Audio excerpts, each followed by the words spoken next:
Sinasabing ito ay isang lungsod na walang Diyos, kung saan maraming naninirahan ang nagpapakasasa sa mararangyang pamumuhay, nagmamay-ari ng milyon-milyong dolyar na mga mansyon at mga mamahaling sasakyan, at may personal na kayamanang higit sa daan-daang milyon. Para sa kapakanan ng reputasyon at katayuan, handa silang ibenta ang kanilang kaluluwa sa demonyo. Hindi sila sumasamba sa Diyos at ang ilan ay lantaran pang kinukutya siya.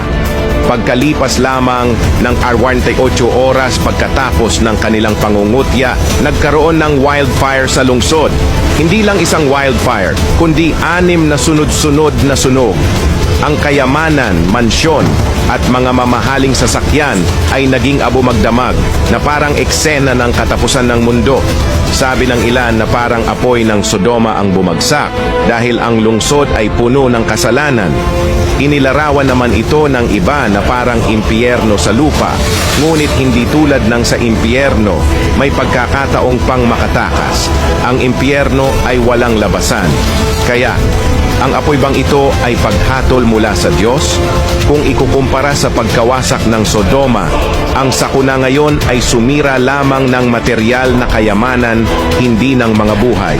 Ito ba ang paraan ng Diyos upang bigyan ng pagkakataon ang mga tao na magsisi? Bago lamunin ng apoy ang Sodoma, nagpadala ang Diyos ng mga mensahero sa lungsod. Ang mga lalaki, babae at bata ay lumabas upang saktan ang kanyang mga mensahero, ngunit isang matuwid na lalaki lamang, si Lot, ang nagprotekta sa kanila. Ang kanyang mabubuting gawa ang nagligtas sa kanya, samantalang ang iba ay namatay sa asupre at apoy dahil sa kanilang paglaban sa Diyos. Ang sunog ngayon ay isang paalala. May kaparusahan ang pagsalungat sa Diyos. Kung hindi tayo magsisisi at hindi tayo maituturing na matuwid tulad ni Lot, haharap tayo sa ganap na pagkawasak tulad ng Sodoma. Sabi ng Diyos, sa madaling sabi, kapag nagagalit ang Diyos sa tao, umaasa siya na makakaya ng tao na magsisi ng tapat at umaasa siya na makikita ang tunay na pagsisisi ng tao kung saan ay patuloy niyang bukas palad na ipagkakaloob ang kanyang awa at pagpaparaya sa tao. Ibig sabihin nito na ang masamang pag-uugali ng tao ang nagdudulot ng puot ng Diyos, samantalang ang awa at pagpaparaya ng Diyos ay ipagkakaloob sa mga nakikinig sa Diyos at tunay na nagsisisi sa harap niya, sa mga makatatalikod sa kanilang masasamang gawi at maiiwan ang karahasan sa kanilang mga kamay. Marahil ang sunog ay hindi nangyari mismo sa tabi mo, ngunit ang malalaking sakuna ay hindi malayo.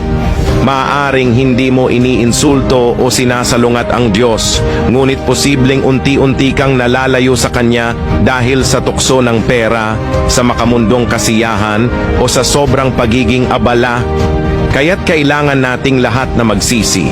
Ngayon, isang lungsod pa lamang ang nasusunog, ngunit sa huli ang buong tiwaling mundo ay haharap sa pagkawasak.